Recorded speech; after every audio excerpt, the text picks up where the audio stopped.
Hafaday, Manana Sijus, Todus Hamzu. Today's public hearing is conducted by the Committee on Finance and Government Operations and is called to order at 9:05 on April 9, 2025. First notice of this public hearing was disseminated to all senators and media outlets on April 2, 2025, with its second notice disseminated on April 7, 2025.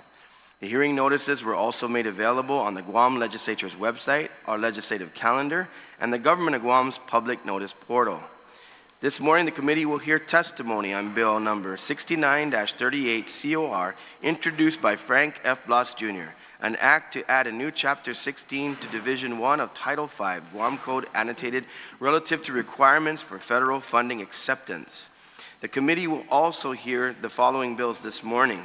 Bill number 1638 COR, introduced by Sabina F. Perez, an act to add a new Article 2 to Chapter 2, Title 4, Guam Code Annotated, relative to reporting requirements for the use of unclassified employment.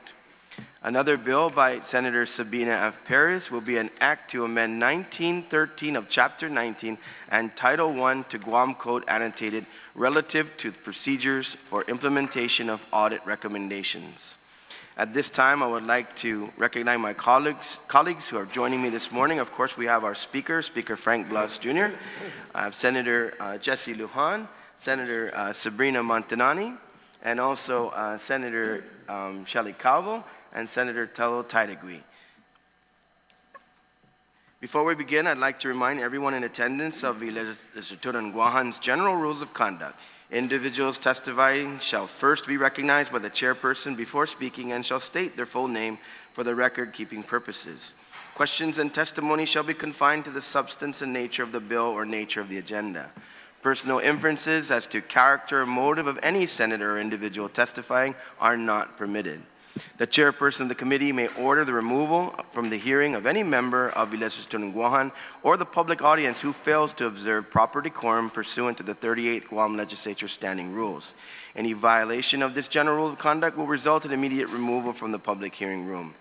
With that, we will now proceed to hear testimony on Bill 6938, once again introduced by Frank F. Blas, Jr., and it is an act to add a new Chapter 16 to Division 1 of Title V, Guam Code Annotated, relative to the requirements for federal funding acceptance. Before I go to the speaker as well, I'd like to say a warm welcome to our Speaker Cruz, Public Auditor. I'm sure he'll be testifying soon. Thank you for joining us today. Mr. Speaker, you may proceed on your bill. Thank you very much, Mr. Chair. Mr. Chair, Bill 69-38 COR.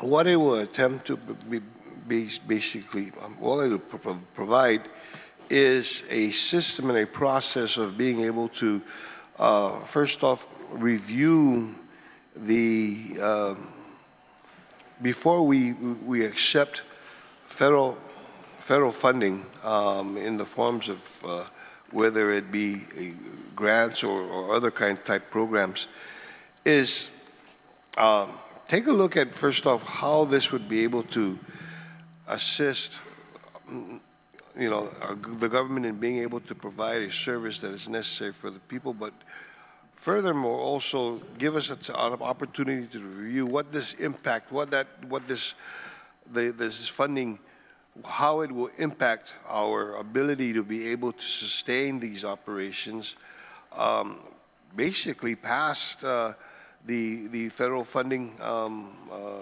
when the program has finally depleted from its federal funding, and if there's a requirement for it to be continued to be provided by the government, what that dollar amount will be. We've seen, as we speak right now, Mr. Chair, the government of Guam has over $600 million in federal funding programs. Of that, about $400 million are federal programs or grants that are 100% federally funded with no cost share. However, what may happen is that in some of these programs, if we don't have the fidelity, or we're not following these programs, right? Or if at the end of the program period, the funding period, it has to be something that has to be borne by the government, are we going to have that ability to be able to sustain that? I must, bring up, one case in point here, Mr. Chair, that you're very familiar with, and so are the rest of my colleagues, is in the case of emergency management performance grants in the Homeland Security Grant Program. That program in itself, is supposed to be for both those programs 100% federally funded, which amounts to over $2 million a year. That is supposed to be 100% federally funded. However, because of issues pertaining to program compliance and whether or not the funding is used in fidelity and congruence with what the program is set out to be, we are finding, and there's been found there have been major issues that have now caused us to have to look in one particular case how we funded over $8 million worth of operations that weren't included in the local budget. And right now, we basically lost the ability to be able to get any reimbursements for it. And I'm just talking about two programs, at a value of over $2 million. Remember, we've got over $400 million in 100% federally funded programs. So in order to be able to stave off any more of these issues, what this bill will basically provide is that we look over these programs before we accept it as something that we want to be able to receive and then later on to fund, and to see whether or not we can be able to afford this down the road. So that's in a nutshell what this bill would be able to provide. And I thank you, Mr. Chair, and the committee for being able to schedule this public hearing, and I hope that we can move rather swiftly in this. Thank you very much. Sidus Masi, Senator. Mr. Speaker, also we did invite the OPA as well as BBMR to testify on this bill. Mr. Speaker, are you planning to testify on this bill?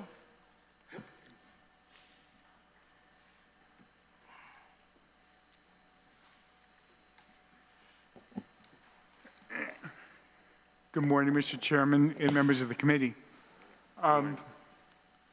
I was hoping I wasn't going to be the only one that was going to testify on this. I really wish that the administration was here to testify. A couple of things, because though I was in the administration before some of you were born, I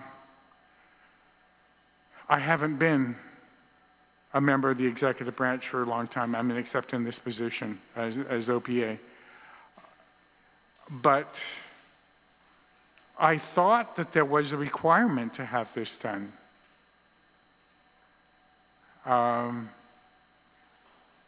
It really is necessary, because when you look at it, I know that during the period that I had your position, Mr. Chairman, there were departments that were coming in and localizing their federal employees, especially during periods where we had salary increases. When the Hayes study increased the salary 20, 30 years ago, there was a whole group of employees that were LTA in the federal programs who were classified just classified from their previous LTA positions, and there was and it just increased our responsibility for the retirement, for all kinds of other things, and that was never planned for. And we really need to have something like this so we can start as a community to start planning forward and have people understand that when they come in as limited term employees in federal programs, that it's going to stay that way, because we can't just keep putting people onto the retirement fund. Yes, I was a sponsor of the one that made the 175 plan, but you can't continue to pour people into that. We're not going to be able to meet our responsibility to pay the retirees if we get it too big, and especially if some of these employees weren't contributing before they started. But I would have liked to have heard from BBMR what their current practice is, because the proposed practice in this bill, I think, is an excellent idea, that you really have to look at it, have them come in and make a presentation on what it's going to be, what benefit the program is going to provide, how many people it's going to need to be employed, how long you're going to have to cover that, how much it's going to cost us, and do a cost-benefit analysis. But I just know that it would be a good idea, but I can't testify as to whether it is or is not being practiced at this time. I know that there have been a lot of employees. It wasn't only during the Hay study when we did the 22%. There was a whole another group of limited term that were moved over to federal. There was another big salary increase during the period that I was chair, or before I was chair. And again, I know public health moved a lot of people over. DOE, I'm not sure with the loss of federal programs in DOE, how many of those are going to be you're going to be able to continue to carry, because they're classified now. And I'm not sure how that's going to be handled. I'm sorry I didn't write, I didn't have written testimony. I was only here for my bill. And then I know that Senator Matanani sent me a note and asked if I would please comment on I think it was her bill on the unclassifieds. But, yeah, sure. So I know I got a notice, and I just said, all right, fine, I'm here for this one. But I only wrote testimony for my mind because I expected the administration to be the one that carried the day on the rest of the bills. I guess I'll be open for questions if you want at this point. Thank you, Mr. Speaker, Mr. OPA. Yeah, Mr. Cruz, yeah, we invited them, and so we have all the email chains on that. So hopefully by this hearing, when they see it or are notified of it, they'll consider putting written testimony in. But we did do our due diligence as well. But so for now, we'll go to those the panel who may want to ask questions, starting with Senator Jesse Lujan. You have any questions for the OPA or comments on the bill?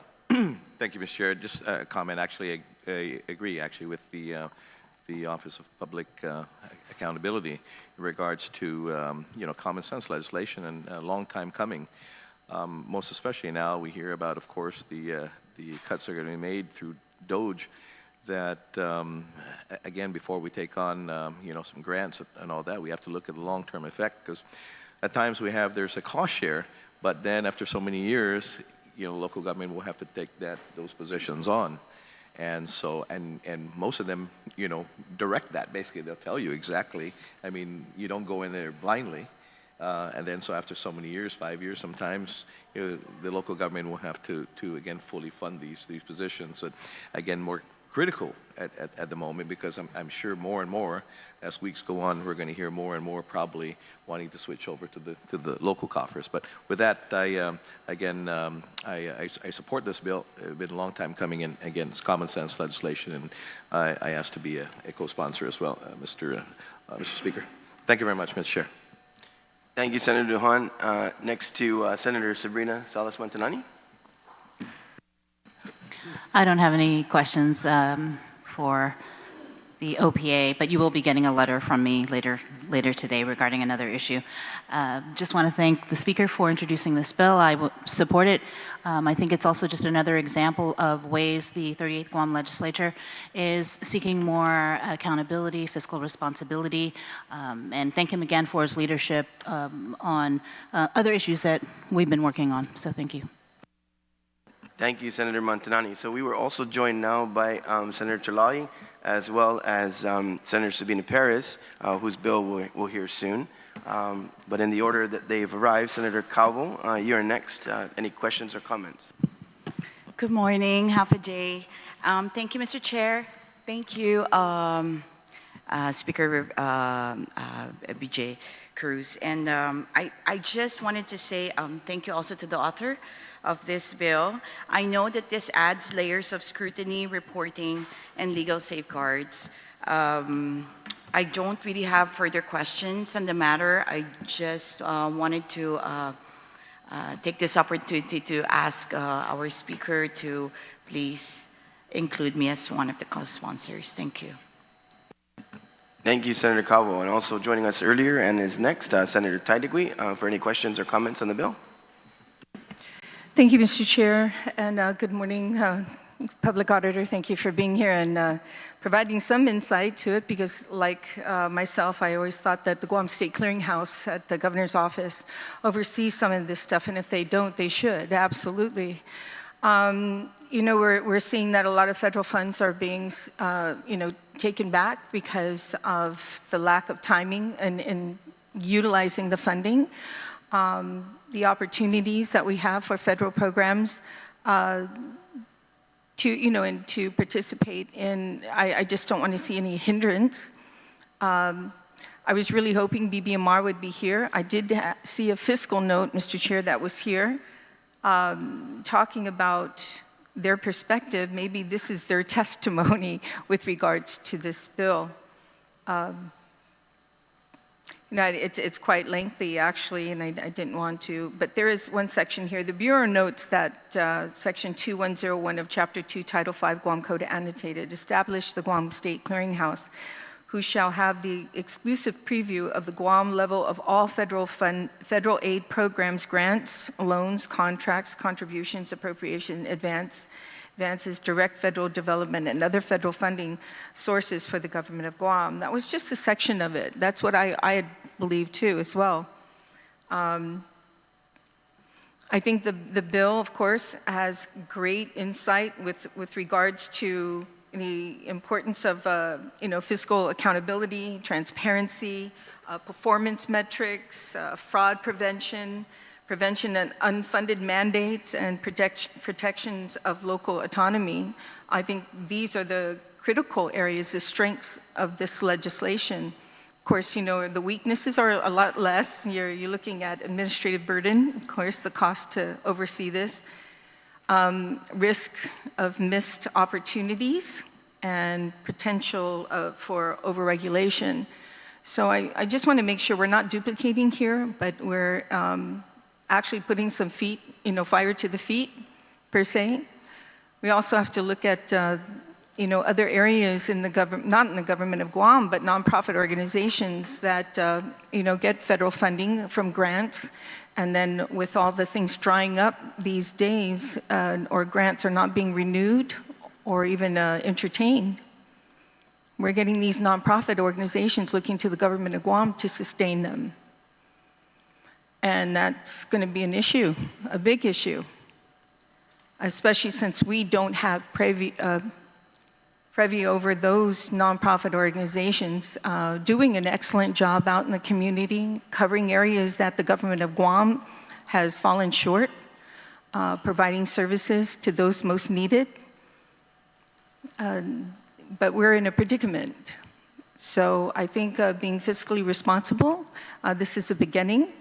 And I'm looking forward to any kind of roundtable discussion about this, or any kind of meeting that digs deeper into this, especially since we don't have BBMR here, we don't have the administration, we don't have DOA, those who you invited. So thank you for the opportunity to make some comments, and hope that we do have some kind of roundtable discussion on this.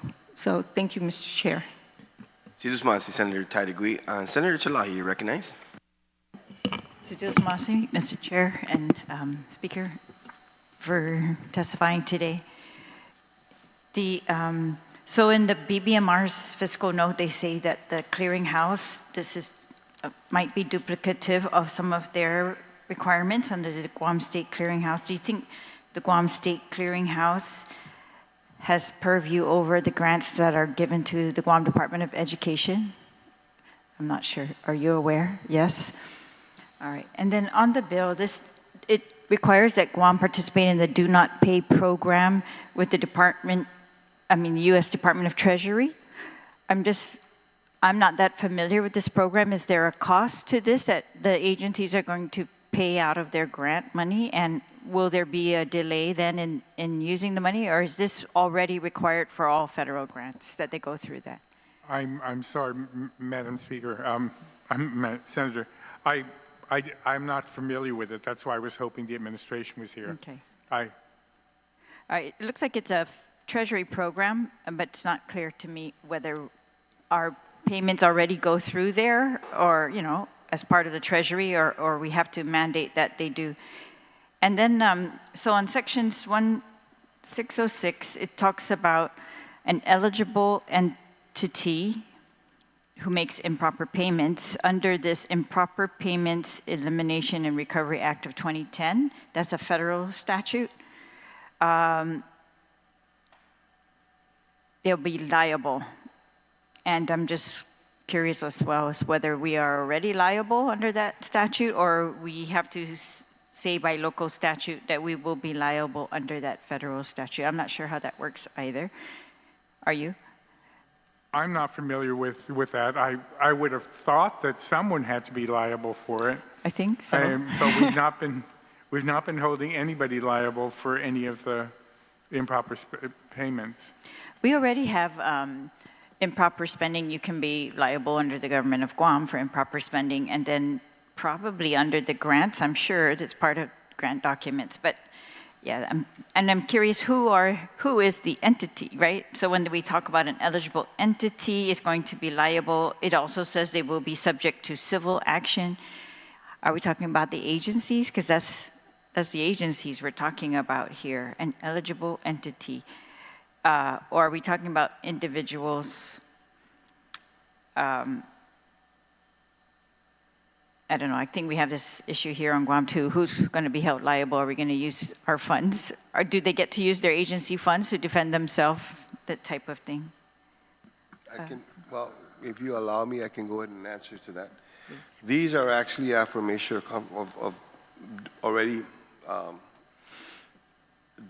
different sections, and when you accept a grant that is basically provided in the grant acceptance letter, the entity that they're referring to is an entity known to us as the certifying or the agent, the person that signs.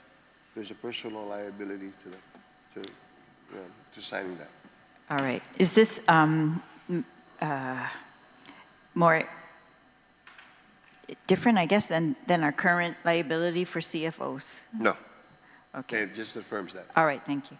And just two more questions. One is on 1607, it says, if acceptance of the federal funding is expected to cause a budget deficit within the general fund within 5 years, a budget deficit, just how would you describe that? Because I'm trying to think, how can we predict whether it would cause a budget deficit in the next 5 years?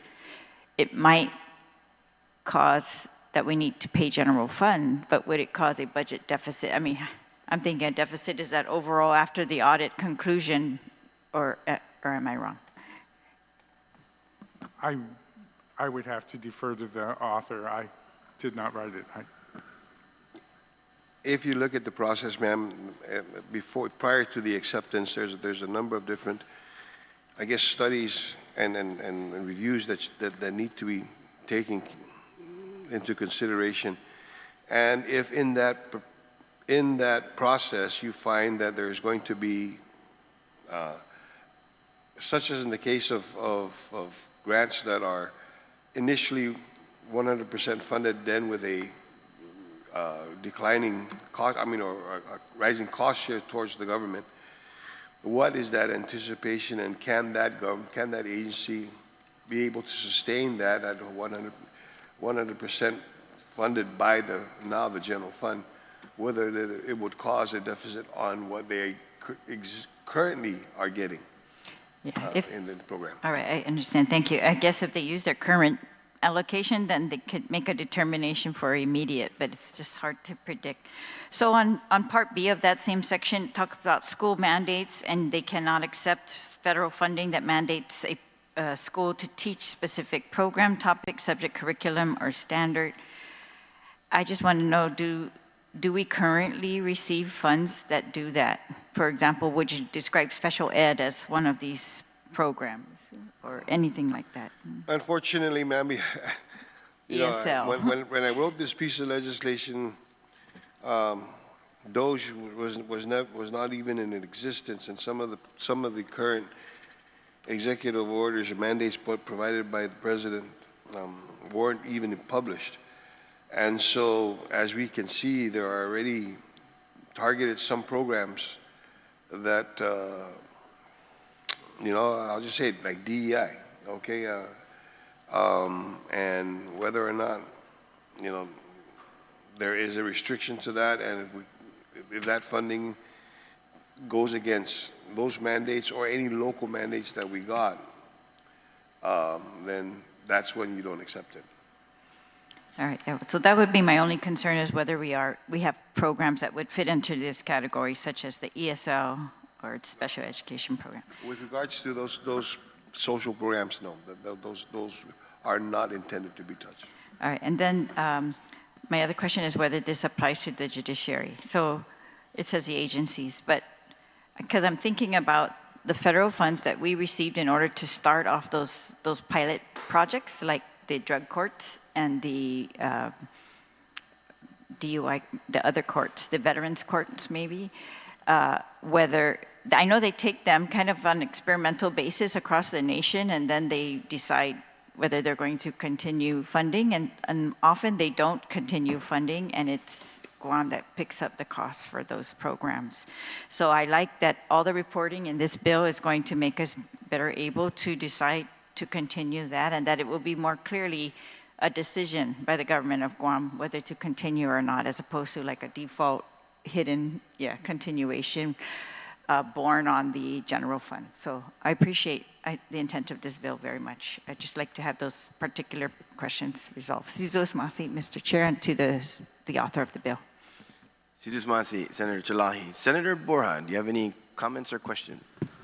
Thank you, Mr. Chair. I don't have any questions, but just a few comments. Of course, thank the sponsor for this bill. I mean, I know at least the agencies I have oversight in regards to federal funding has been the topic for the last couple of weeks. And so this is good in regards to ensuring that we don't return any money. We accept it, we use it, and we, because it hurts the government as a whole when we are asking for help, but yet we're returning millions of dollars. So appreciate the sponsor, and I look forward to deliberation on the floor. Thank you. Thank you, Senator Borja. Senator Perez. Thank you, Mr. Chair. I do appreciate the teeth in this bill and also increasing of transparency, but I do also share the concerns regarding the school mandates in that Department of Education. If we can maybe clarify that language a little bit more, and maybe check in with the Department of Education to make sure that language is good. I also think that it harkens to a conversation that we had in the informational hearing regarding, I guess the return of the money, right? In regards to Homeland Security. I hope this bill would prevent certain things like that from happening. I think that's maybe one of the issues that this would help to address. And also highlight the issue of procurement, right? Because procurement in the federal, if we're going by the federal calendar, it really puts our agencies at a bind because they have to close out earlier, and as far as expenditure of their funds. I think if we can solve that issue, we can also highlight the importance of solving that problem of the incongruity between the federal and the local procurement schedules. Because I've seen from my experience that agencies, the reason why they extend the expenditure of funds is because they're unable to procure. And if we can fix that cycle, I think that would be very helpful. So I think it would highlight not just the fiscal responsibility, but the procurement issues at hand that we can still fix. The other thing too, as far as, prior to accepting federal funding, I know a lot of these agencies have capacity issues and they're busy trying to, write these grants. Maybe perhaps giving a little bit of flexibility in regards to after the award, they can provide that information versus before, because we never know if they're going to get the award or not. So that might be putting more responsibility. But I'm open to any, the dialogue with that one. And I think that's about it that I would like to comment on. Thank you. Thank you, Mr. Chair. Thank you, Senator Perez, and I'd like to now invite the author to close on this bill. Thank you very much, Mr. Chair, and first off to my colleagues, thank you very much for your comments, your suggestions, your recommendations, as well as some of the questions that you have. And obviously, as with any bill, you put it out there and you have the discussions, and then you go back and you create a better bill. Mr. Public Auditor, Speaker Cruz, I want to thank you for, I know we kind of ambushed you with regard to wanting to testify, and you were here for your bill, not for my bill. So, but thank you for being there with us. And you had brought up a concern and an issue with regard to that you would have thought that this would have been a process that already exists. And granted that we have the Guam State Clearinghouse, it does fall a little short on. It manages the grants as they move forward, as they progress. It's not so much the grants or the process of being able to vet as to whether or not we can actually, for lack of a better term, afford these grants. So that takes care of the front end, where the assumption was that was being done when in fact it wasn't. And I appreciate your testimony and your concern, as well as your support for this measure. And Mr. Chair, I look to working with you and the committee on being able to incorporate some of the suggestions and recommendations on this bill before it gets provided to the floor. This is something that we direly need now, and it's not a day late or dollar short. It's here. So thank you very much. Thank you, Speaker Blas. And just a couple of closing comments on my own in my pre-budget meetings.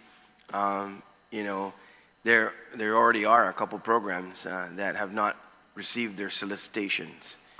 And so this is very timely in terms of this discussion. I do agree that the clearinghouse, I'm sure, vets the proposal coming forward and the benefits to Guam. But one thing I have experienced myself in other agencies that I've been the director of is that there's kind of an assumption that as that, either cost share or the grant itself starts to wind down, that there's preparations for the agency to bring that on, and there's no clear ability budgetarily. And so if you have that clearly written when you receive the grant, that termination date terminates all of the program as well as the employment, then it's known.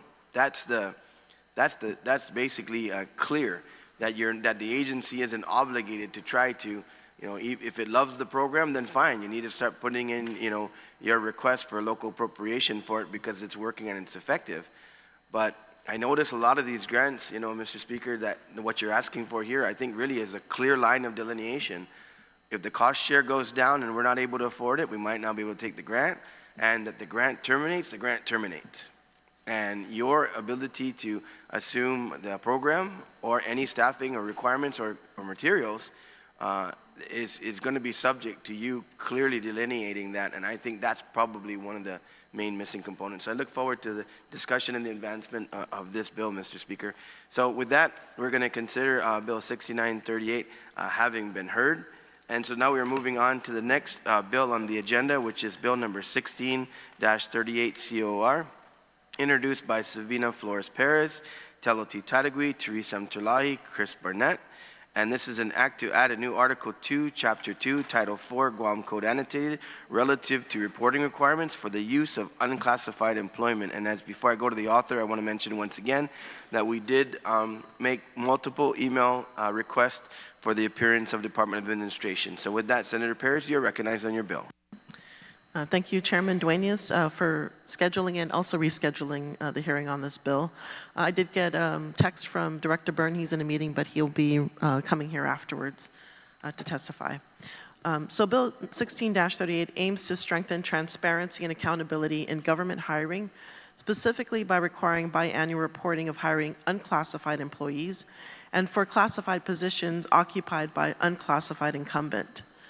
Classified positions could be administrative in nature, such as accounting, human resources, procurement, IT, or it could be maintenance, custodial, educational, law enforcement, healthcare, engineering, to name a few. The information that will be required by all branches, agencies, autonomous agencies, instrumentalities, and public corporations of the government of Guam are the following: the position's title and number, the position's pay grade and step, position's salary, and the reasons why it is not practicable to use the merit system for such a position. Guam's Organic Act requires a merit-based system for public employment, ensuring that hiring decisions are based on qualifications. The Organic Act requires the legislature to create a merit system for government civil service and requires that the government use it wherever practicable. In legal terms, practicable means something that is feasible or capable of being done, especially with available means or with reason or prudence. It's often used in statutes to indicate when or how or if something should be done. Unclassified employment means that these employees need not compete for their jobs, and the appointing authority can hire them up to step 10 of their pay grade. The intent of this bill is not to eliminate unclassified employees, but to have agencies and their directors to be transparent and disclose why they believe that it is not practicable to fill such positions with classified employees pursuant to the merit system. Transparency is always important when public funds are spent. We have open procurement processes in the Sunshine Act for public documents. We must also ensure that government leaders are transparent when they opt to not use a merit system for hiring government workers. It is understandable the policy staff of elected officials should be employed only for the term of the office that the official is elected for. There are, however, instances where individuals are hired for jobs that are normally held by classified employees for positions without clear justification. By mandating biannual reporting, we provide the public and policymakers the transparency needed to ensure fair hiring practices, protect career opportunities for our people, and promote good governance. For too long, qualified individuals have faced barriers to stable government employment because of a system that lacks oversight. And this bill helps to restore trust in our government, in how our government hires and retains its workforce. I would like to thank my colleagues and co-sponsors for their support on this important measure to ensure that our government remains fair, accountable, and truly representative of the people it serves. Tsutsumasi. Tsutsumasi, Senator Perez. Since you said that Director Byrne is en route, I'd like to offer you that we take a recess on this bill and then move to your next bill in respect to the auditors who's here for that. Do you agree with that?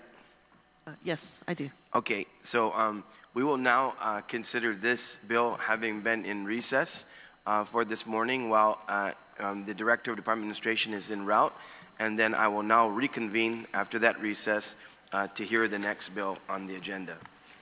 And so next on the agenda is Bill 17-38 COR, introduced by Sabina Flores Perez, Telo Taitague, Therese Terlaje, Chris Barnett, and it is an act to amend 1913 of Chapter 19, Title 1, Guam Code Annotated, relative to procedures for implementation of audit recommendations by agencies. And so now I will recognize the author of the bill, Senator Perez. Tsutsumasi, Chairman Duenas, for also rescheduling the hearing on this bill. Bill 17-38 clarifies existing statute that authorizes the public auditor to enforce Government of Guam agencies to take action on audit recommendations. The current statute states that if the public auditor has not concurred with the non-implementation on account of a provided explanation, the public auditor may file in Superior Court of Guam, quote, an action for a writ of mandate to force implementation of recommendations and the intended corrective action. Bill 1738 clarifies action to petition, and that all three criteria, the failure to implement corrective action, to provide a satisfactory answer as to non-implementation, and non-concurrence by the public auditor, must be met prior to petitioning the Superior Court of Guam. The Office of Public Accountability conducts audits to promote efficiency and safeguard public funds.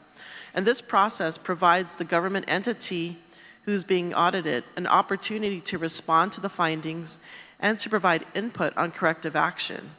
However, too often agencies fail to implement corrective actions, leaving financial mismanagement, tax leakages, or operational inefficiencies unaddressed. Recommendations by the public auditor in their audits could result in significant cost savings or increased collections for the Government of Guam and enhance or improve public services. And these audits aim to ensure that the people's money is being put to appropriate use. It is unacceptable for agencies to disregard the public's trust by avoiding implementing potentially beneficial suggestions. Bill 1738 clarifies the public auditor's authority to petition the court when agencies ignore audit recommendations without valid justification. It ensures taxpayers' dollars are used responsibly and that our government operates with integrity. Guam's people deserve a government that not only identifies inefficiencies, but takes necessary steps to correct them. I'd like to thank my co-sponsors for their support, and I look forward to discussion of this bill to uphold transparency, accountability, and trust in our public institutions. Situas Masi. Senator Perez, and of course, now we get to the star of the show, Mr. Speaker and OPA Speaker Cruz. You may proceed on your testimony on Bill 1738. Thank you very much, Mr. Chairman. I think I submitted a written testimony, but I'm Benjamin Cruz, the public auditor. I come in support of this legislation. Actually, we're of the opinion that we've always had this power, that it was always in our legislation, that this is just a rewrite. It takes the section of writ of mandate from the bottom of the paragraph to the top of the page to make it abundantly clear. As the good sponsor mentioned, Mr. Chair, there's lots of tax leakage that should be addressed, especially now that we may be facing a need for additional money because of the government because of the federal funds being withdrawn. We have the Office of Public Accountability 7 years ago issued a performance audit about the need to address the problems of cigarette tax. The legislature tried to address it. It hasn't been addressed. The Tax Stamp Act still hasn't been enforced. Our recommendation to tax it up front has not been accepted by this body, and I respect that decision. That is your decision. But there is that leakage. I should be issuing or the office should be issuing a performance audit in the next week, if not in the next couple of days, where we attempted to try to do a performance audit to see how much leakage there was in the liquor tax. I mean, there isn't any place that you can go on island where you can't, you just you know that there's lots of liquor and you keep wondering why, when you look at the collection, it's practically nothing. And so we tried to do a performance audit, and I mean, we did a performance audit. I directed the staff to look at this. But because of the fact that Customs and Quarantine has not implemented another recommendation of ours from 5 years ago, 6 years ago, on the use tax of just getting a scanner, for Christ's sake. Not even some, the huge Harmony system. Just the scanner. When we started this audit, they had to pull 16 officers off the floor to go into the warehouse, to go through hundreds of boxes, to find invoices, to try to show where they received liquor shipments. But because we couldn't rely on this type of, well, we went through 100 boxes and this is all we found, we couldn't base our audit on that because it's unreliable. We're probably going to be issuing a disclaimer on it and say it's impossible to say how much actually came in, how much was put on the shelves, how much went to the military, how much was exported to the outer islands, and how much was collected. We have no idea because that's not been done. I mentioned the fact that we did the audit on the use tax. That hasn't been implemented. That's major tax leakage.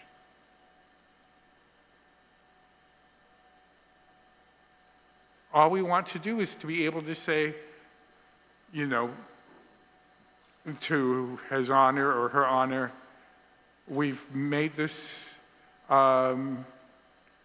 performance audit and we've looked into this and this is our recommendation.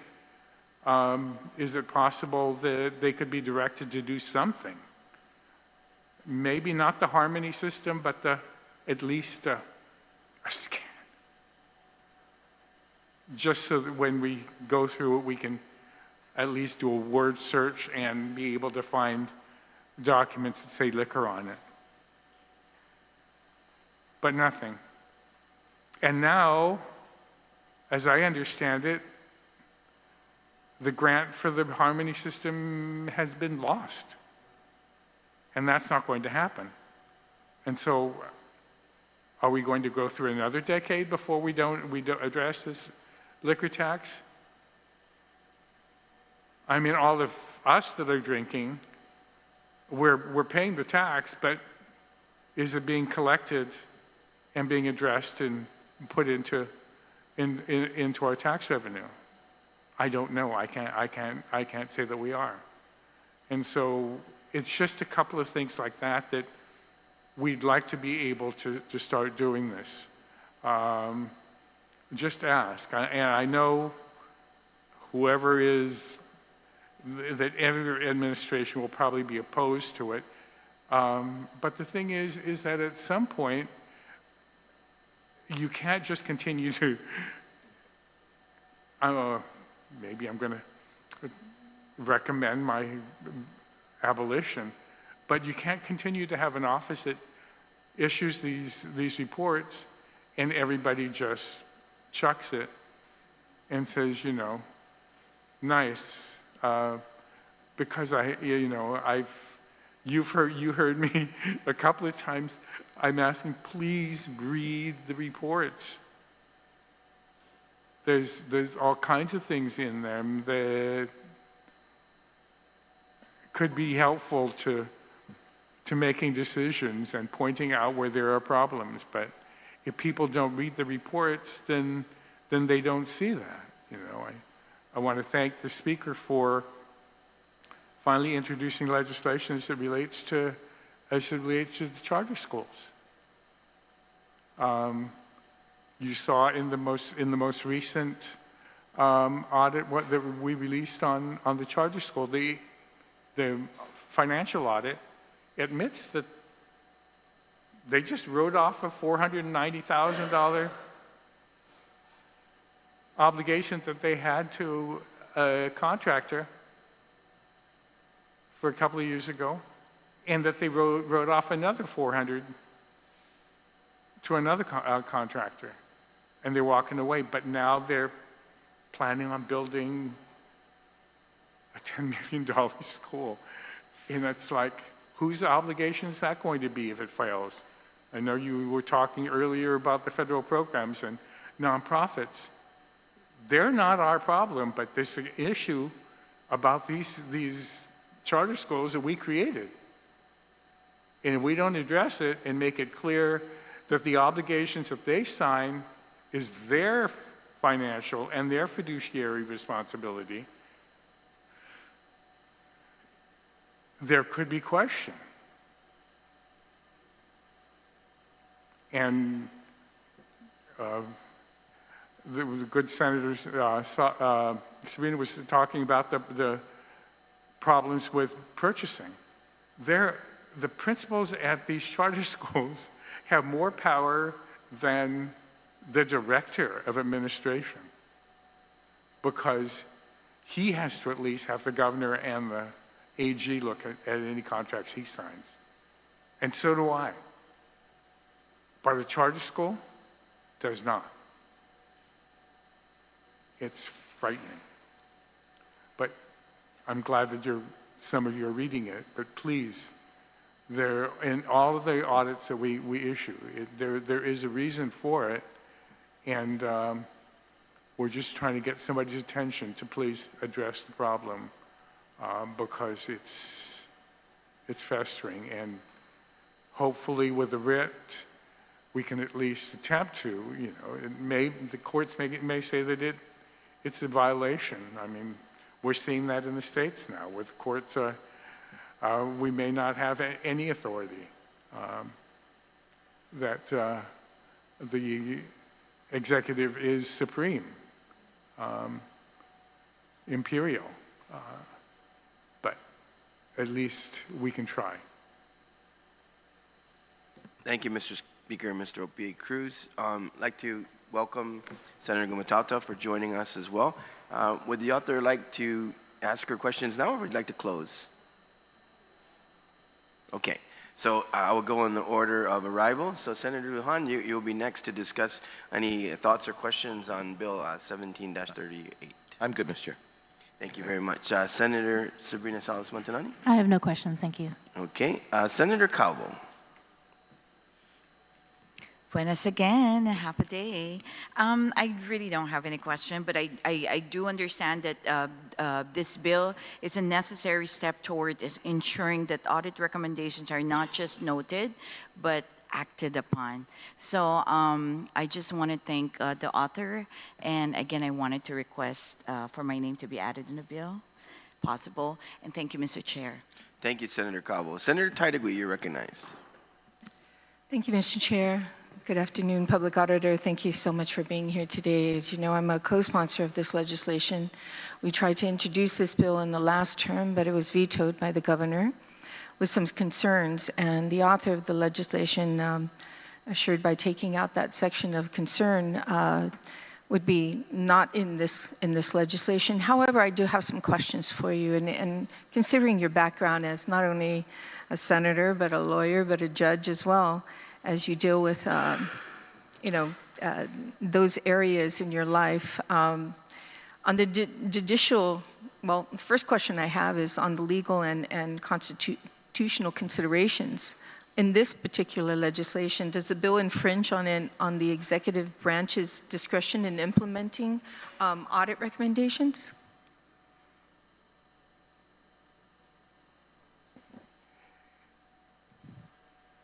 In the last week, I've started to wonder, because the Supreme Court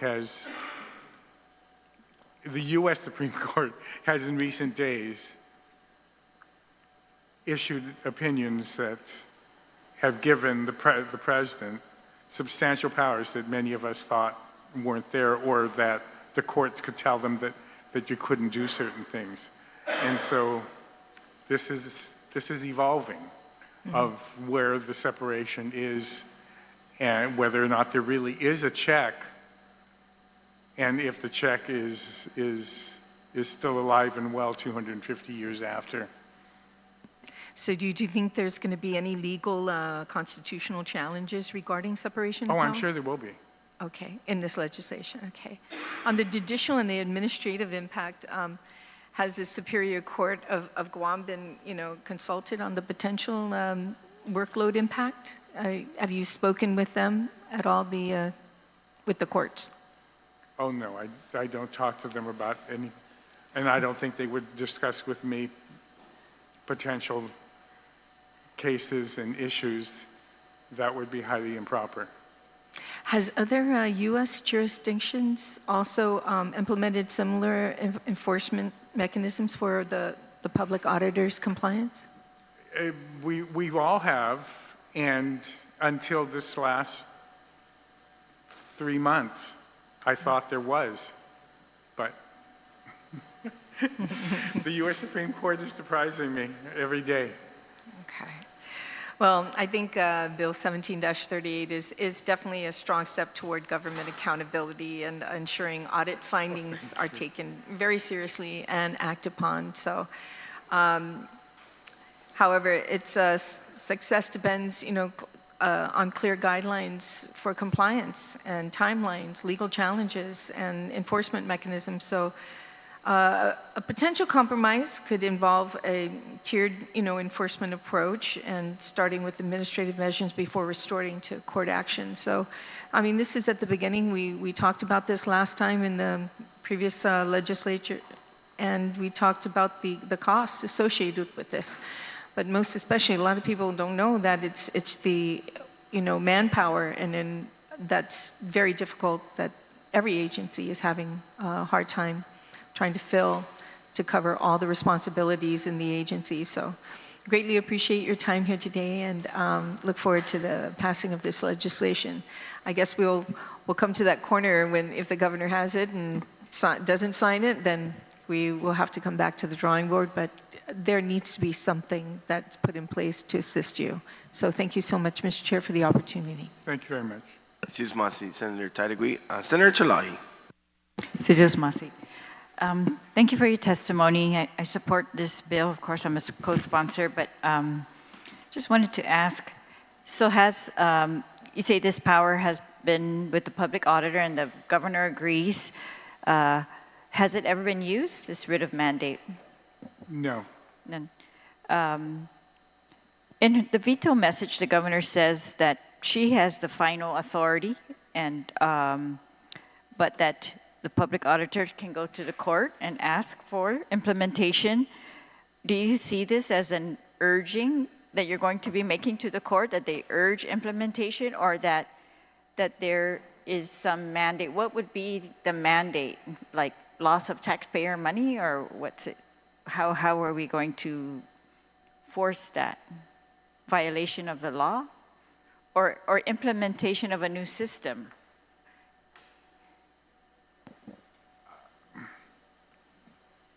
I thought that there was, or at least 7th grade civics taught me that there was a separation of powers and that there was a check and balance between the branches. But this last 3 months, the Supreme Court of the United States has changed that. I'm afraid that any attempt by my office, or even, you'll find that even the legislature trying to enforce certain things, that, or the courts saying you can't do certain things, that the executive, or at least the U.S. Supreme Court is saying now, no, the executive has that power. I'm hoping that this old legislation is still is still there and might be able to survive, or that this might be the 1787 legislation that is protecting. Could you give us an example of a mandate that you would like to take to court? if you could. For example, you talked about the alcohol. Is there any in relation to that, or GMH, or any other? I would like to, I'm really concerned about the loss of revenue. And those pieces, I would love to try to get them to do something. Because you can't just ignore. I'm not expecting a whole IT system, but at least a simple scanner so that the material is saved digitally, so that in the event that there's a typhoon that wipes out parts of Teton, that all the records aren't gone. That somewhere we can go through some digital, and we can do some word search in it to find it, so that everything with the liquor invoice or everything from a certain, all the liquor distributors can be pulled up, rather than have 16 people going through boxes and seeing if they could find any. That's no assurance to me. I can't depend on that as the basis for my audit. Right. There- What is a document that you're saying is lacking or not recorded? The bill of lading that comes in, the bill of lading of them sending it out to the islands, how much of it, the records of how much was sent to the military, so I can say 500,000 pallets are brought in, 200 were sent out to the islands, 200 were sent to the military bases, and I can charge, I should expect that I can collect for these 100 pallets. All right. But I don't know, because I don't know how many actually came in. I think some of you were with me in the previous legislature when I tried to get one of the distributors to tell me how much cigarettes they were bringing in, and they refused. Yeah. And I wrote to the Attorney General of the United States asking them to try to help me, to comply with the settlement agreement on the collections. They can't even enforce that. We couldn't force the big Reynolds, the cigarette companies, to tell us how much they actually shipped to Guam. We have to have some way to be able to do that. All right. Well, to be able to say how much came in, how much went out, and how much taxes we should be.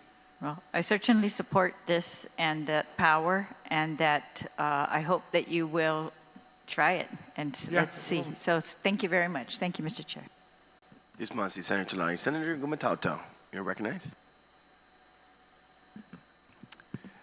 Thank you, Mr. Chair, and thank you, Public Auditor, for being with us this morning. And I hope I asked a question that you haven't answered yet, but the inability, refusal, or failure of an agency to implement OPA recommendations through, could be corrective action plans or others, as we all know, could have wide-ranging implications on its operations, staff recruitment and retention efforts, and importantly, finances. I mean, as we found earlier in this term in the legislative oversight hearing on the Guam Office of Homeland Security and Office of Civil Defense relative to two of your audits and to the operating costs specifically, we engaged the heads of those agencies and the leadership of GovGuam for nearly 5 hours with the objective of getting to the heart of the very matter that's facing these emergency response agencies. And obviously, as we were interested in reading the audits, included in your audit, one of them had 5 OPA recommendations that remained open at the time of our oversight hearing on Homeland Security. And I wanted to ask you, just to better understand the seriousness of the situation.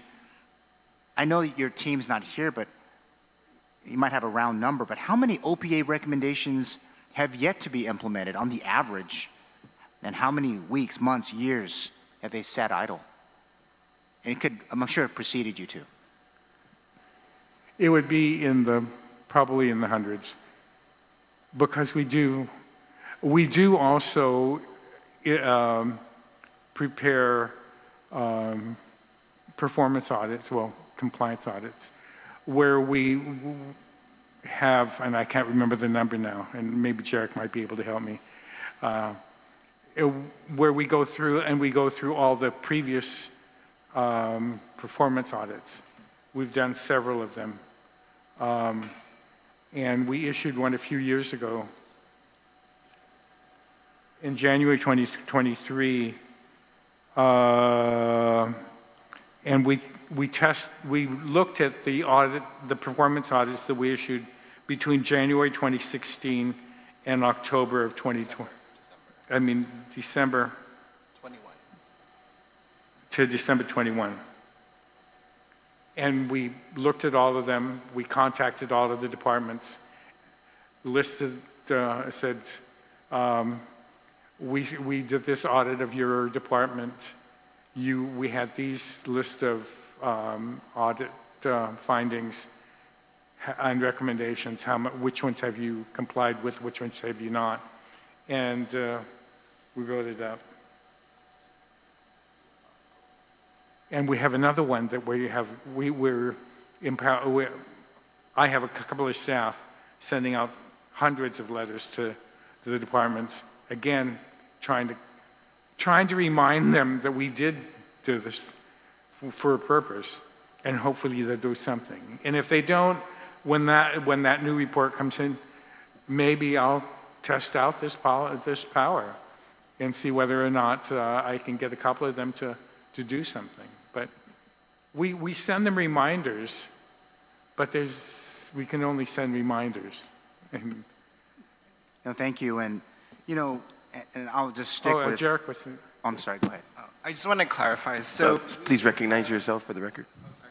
Jarek Hernandez, I'm an Accountability Auditor 3. Say it again, because we just turned on the mic. Okay. My name is Jarek Hernandez. I'm an Accountability Auditor 3 with the office. And I just wanted to clarify. So, we do have an internal follow-up process when it comes to the recommendations. So like you said with the Homeland Security case, how you said when the time of the hearing was around 5 still open. So technically in our internal procedures, the audits, we give them about 6 months after the audit is completed for either the agency to give a corrective action plan. And we do have a follow-up process, like within the first 180 days, there's a notice within the next 60 days. So there is an internal, so we do try and work with the agencies when it comes to the recommendations. And I think that the law or the bill that's being proposed is kind of like, if after all this follow-up, after we report it out in our audit recommendations follow-up report, that the recommendations still have not been implemented, then you give us this additional power where we can take it to that next level to say, hey, we believe this recommendation is still important, and especially when it comes to lost revenues for the government, that we can take this action in that case. But we do work with the agencies internally to try and get the recommendations implemented. And we do have a database that we monitor for all the recommendations. All right, thank you for that. And let me just stick with Homeland Security, Mr. Speaker.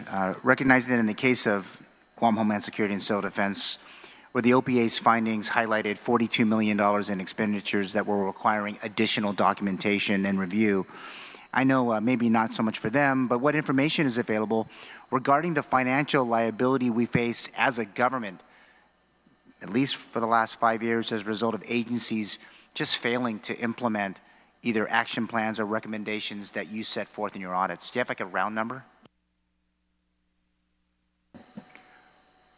So on the 42 million or the others, I'm starting to look at it because, as I mentioned during one of the other hearings that we had, I'm now looking at the compliance report that we issue with the big audit, and I'm looking to see whether or not they're being mentioned. And in the most recent compliance audit of 23, we did notice that 10 million of the 12 million that we were expecting, that we had fronted for Homeland had already been lost, that it was way past due.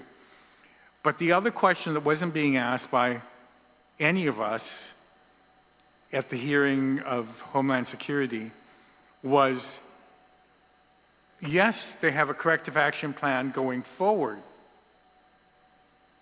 but none of us were asking, and I'm even for ourselves for the OPA, we've been looking at the corrective action plan that they've been submitting, but have they been submitting their federal financial reports for those years since it started? So over the last 2 years, have they been doing anything to correct prospectively? Have they turned in the reports that the director of BBMR said they had all the reports for travel? Have they turned in any of the documents to prove that they should be absolved of any of the 42 million? No. And I'm afraid that we may be stuck with that 42. No, I agree. So, and this is my last question, Mr. Chair. Aside from Guam Homeland Security and Civil Defense, what other agencies required or still require general fund support because they're unable to access non-government Guam funds due to non-compliance with your audit recommendations? And can you just ballpark, how much local money are we talking about here?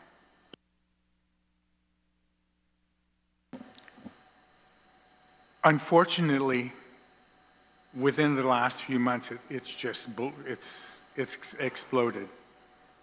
A few years back, the amount that was due and owing from the federal government to us for money that we fronted was, I think, if memory serves me right, about 15 million.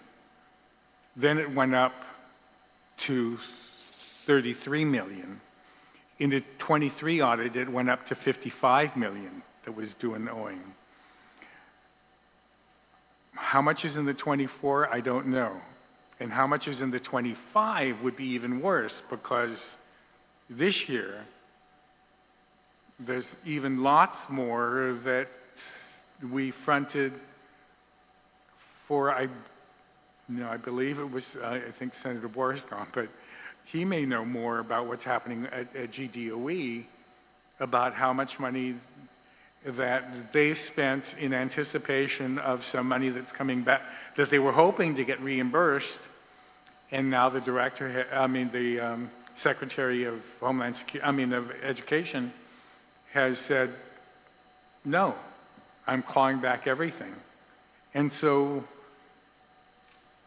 we may have a huge one for this current fiscal year, but I really can't say, and I don't, but I'm just saying that it's been growing, and we're looking at it now to see which departments were in there, and that's why we're doing we're doing performance audits on some of the ones that receive the most federal funds to make sure that they're complying, because we don't want the Homeland Security to be a problem that's in other departments. All right, thank you so much. And thank you for all your work in the Office of Public Accountability. Mr. Chair, that's all my questions. Thank you so much.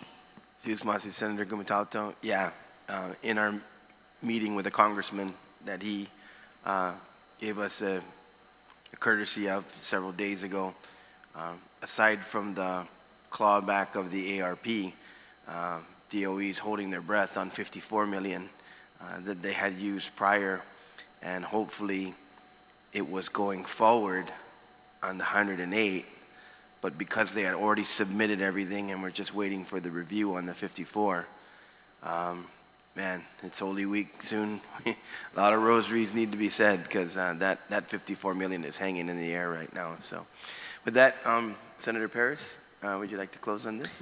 Yes, thank you, Chairman Duenas. So in the bill, it actually also takes out a section in law, and I'm just wondering if this would affect your ability to I guess, force implementation of corrective actions.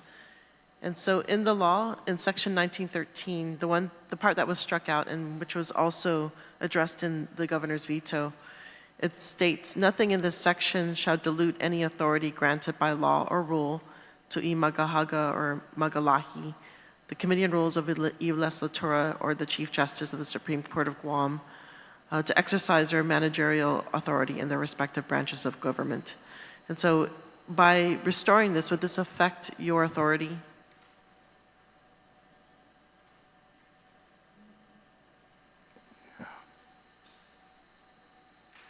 If you had asked me this last year, I would have said no.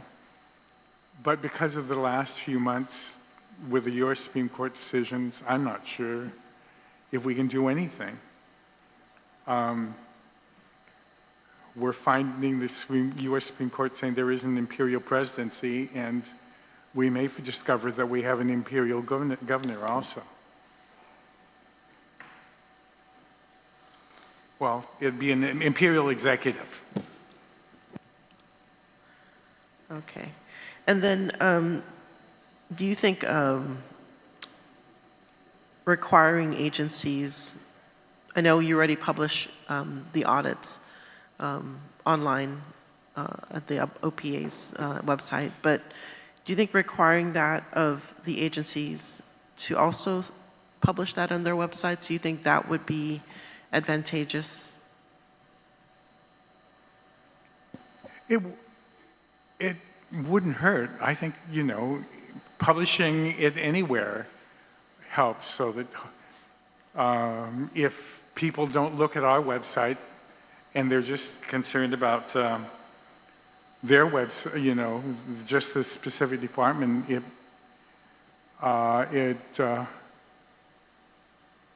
it wouldn't be a bad idea, and it wouldn't be a bad idea. And I think right now they have to publish their financial audits on their website. And if people read the financial audits of the departments, the compliance reports on the back that are really important to look at are really telling. Okay. Appreciate the responses. And again, thank you for your support on this bill. I think it's very critical as we kind of dive into a new phase for Guam, where there's a great uncertainty in regards to financial security when it comes to federal funding. And so what we can do to strengthen our resiliency here when it comes to ensuring that taxpayers' dollars are spent properly and frugally. These are vital taxpayers' dollars that we are spending on their behalf. And it's very important that we do so with the utmost integrity. And so thank you for your support. And again, thank you for this hearing. Sujusmasi. Sujusmasi, Senator Perez. So that will consider Bill 17-38 heard. Senator Perez, unfortunately, it appears that as though DOA was not able to make it in the time allotted for this hearing. I hope we will be able to get written testimony from them. But Senator, I will consider your bill heard as well, and you can proceed. We can proceed with the bill, and like I said, I'm sure we can do our due diligence with you to try to ensure that we at least get a written testimony in preparation for the committee report process. Mr. Chairman? Yes, Mr. Speaker. If I might comment just on that one bill. Sure. On the classified employee, I really think the legislature needs to closely look at how unclassifieds are used, because as a judge, one of the decisions that I made that was one of the most costly was coming to the realization that the Organic Act mandate to have a classified system includes everybody. Senator Terlaje will, as a lawyer, I thought, and most lawyers thought, that we're only employed because you know, if the client wants us, that we can be fired at will. And an attorney at the Attorney General's office who was unclassified was fired, and he sued for his position. And I thought that as an attorney, it's in our model rules that we're only there at the, you know, on the good graces and the behest of our clients. And when our clients decide they no longer want us, we just go. But the Ninth Circuit said no. The Organics Act said classified employees for everybody, including attorneys. And the government had to pay this guy back almost more than $500,000 for the number of years that he was out. So having too many unclassified employees could make the government liable if they get fired, because they may be able to come back and say, I should have been a classified employee, and I have the protections of classified service. The expansion of unclassified to anything is not supported by the Organic Act. Everything has to be merit-based, except for maybe the limited term because of the federal grant. And if you can show that they're just there for that specific period. But to make them all unclassified is really dangerous, because it can cost you money if they decide that they're going to insist that they had classified protections. Thank you, Mr. Speaker. Yeah, I'll recognize you, Speaker. Jesus Masi, if I could ask a question, yeah. We have I think a whole list in the statute of what the legislature has deemed to be unclassified positions. Yes, you have. Authorized, unclassified, and then we add to that in every budget system another list of what we say can be unclassified, right? And we've kind of justified that, or past legislatures, by saying these were hard to recruit, or we had a big shortage. Nurses, for example, are always in that list. But hard to recruit, great need, like teachers. But do you think, but first of all, are all the LTAs aren't they receiving the 22%? I think so. I think so too. I think that was a thing while we were deliberating that. I'm going to look back on that. But so this bill doesn't tell us, it just says that they have to report now their justification. Yes. Do you have any standard justification that we should consider for maybe, yeah. I mean, I like the one that says short-term federal grant funding. That's what you described as the grant LTAs. Those should be LTAs. But we don't see that. We have all kinds of unclassified people all over the government. Like for many years. Some of these have held positions for many, many, many years. And all I'm saying is just be careful, because they could sue for, they can go to the civil service and insist that they had protection. And under the Hauser decision, we may find that they have protections. Is there any audit on the use of LTAs? No, but or now that we bring unclassified it up, positions? No? we may look at that. All right. Thank you. Thank you, Thank you, Senator. Mr. Chair. I hadn't thought about looking at that. Jesus But Mas- it's a Yeah, good okay, idea. we'll have one more question, but the rest of the questions can be done in the committee. But go ahead, since the OPA did open the door. Go ahead, Senator Taitague. Yeah. Okay, well, Just a point of order, Mr. Chair. Did we come back from recess for Bill 16? The purpose for coming back to it was for the purpose of receiving testimony. Okay. But I did go to every senator on 16 as well. So we closed out 17 and we're back Yeah. on 16 now? We're back to 16. Okay, Yeah. all right, thank you. Mr. Chair, if I may, Go ahead. I don't think we had an opportunity to speak on 16 You at know all. what? I'll correct myself. That's Yeah. that's correct. I will take that back. That's right. Right. We So- came back to hear from Right. so that's my mistake. So I Go can ahead. have the Yes, opportunity. yes, Okay, yes. thank you. This is very concerning what you mentioned to as public auditor with respect to that. And, case law becomes precedent sometimes, and it puts a lot of different perspective in now. For instance, even with the legislature that hires unclassified employees, but it's only a limited term because we are limited. We're only to 2 years. What is the status on that? No, there, Senator Terlaje can help me on that. There is a code section that has a list of who I don't have it in front of me. There is there's about 14 people that can hire unclassified employees. That will not follow under the civil service. Okay. The legislature has statutorily given them authority to be created as unclassified employees. Okay.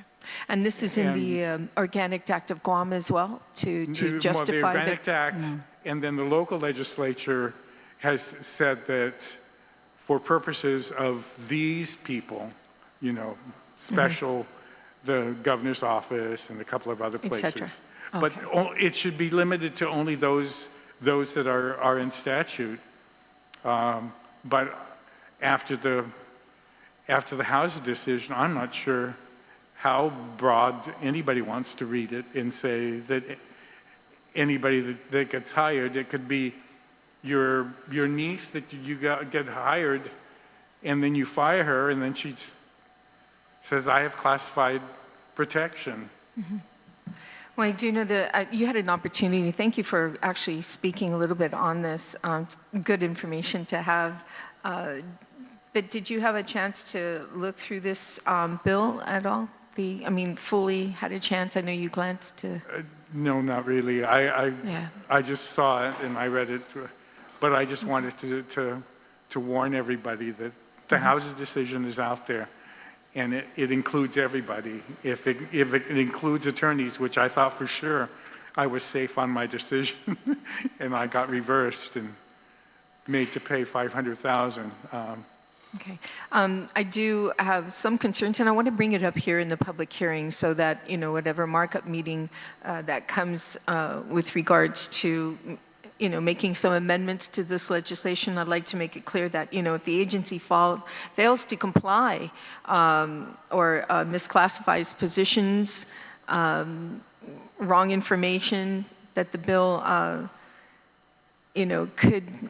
It needs a little more fire to the feet, per se, be more enforcement perspective, and what would happen in the event if these rules are not followed. So I think I'm hoping that maybe, during the markup, there'd be something in there for more enforcement, to push forward on implementing this legislation. So other than that, I have no more other questions. Thank you, Mr. Chair, for the opportunity to speak on Bill 16-38. Susmasi, Senator Taitague, and certainly the committee will be welcoming any emails, comments, anything transferred to our committee for consideration in the markup. So, Senator Gumitauto, did you have anything on Bill 16? Okay. Yes, thank you, Mr. Chair. And you may close the now. other issue that I've seen in addition to unclassifieds is the detailed assignments, how employees get shifted even to a higher level, and they get repeatedly assigned to that level, even though they don't meet the qualifications. But this bill doesn't cover that, but at least it's a step in that direction. Would you like to make a comment on that? I think I broke open Pandora's box enough. I don't want to make any. Yeah, when we talk about the merit system, this is something that we really have to make our way back towards. And unclassified, getting a good handle on the classifieds is just one step, but I think there's other issues that we have to deal with as well. And I thank you for being here to provide any kind of input, and I look forward to any testimonies from the public as well as to by any agencies, including Director Byrne, who unfortunately couldn't be here today. But I do want to push for more transparency and accountability on the hiring practices of the government.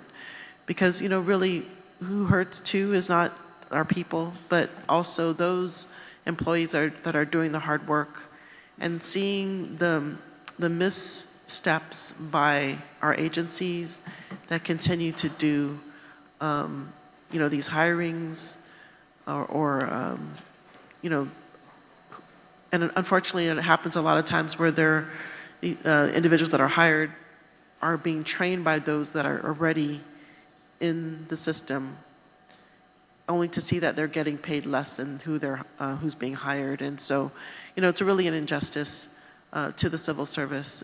We're not doing our job if we don't fix this problem. And this bill is just a small step in that direction. And so, thank you so much. Senator Perez. So now that will conclude and consider Bill 16-38 having been heard by the committee. And for this morning, this will conclude this morning's public hearings on bills number 69, 16, and 1738, respectively. The committee will continue to accept written testimony on these bills within 7 days from today, which may be addressed to myself, Senator Christopher M. Duenas, as chairman of the committee, and mailed to 163 West Chalan Santo Papa in Hagåtña. You may also send your testimonies to senator.duenas@guamlegislature.gov. This morning's public hearing is now adjourned, and the time now is 10:36. Sizus Maasi, and have a great and safe day. Meeting is adjourned.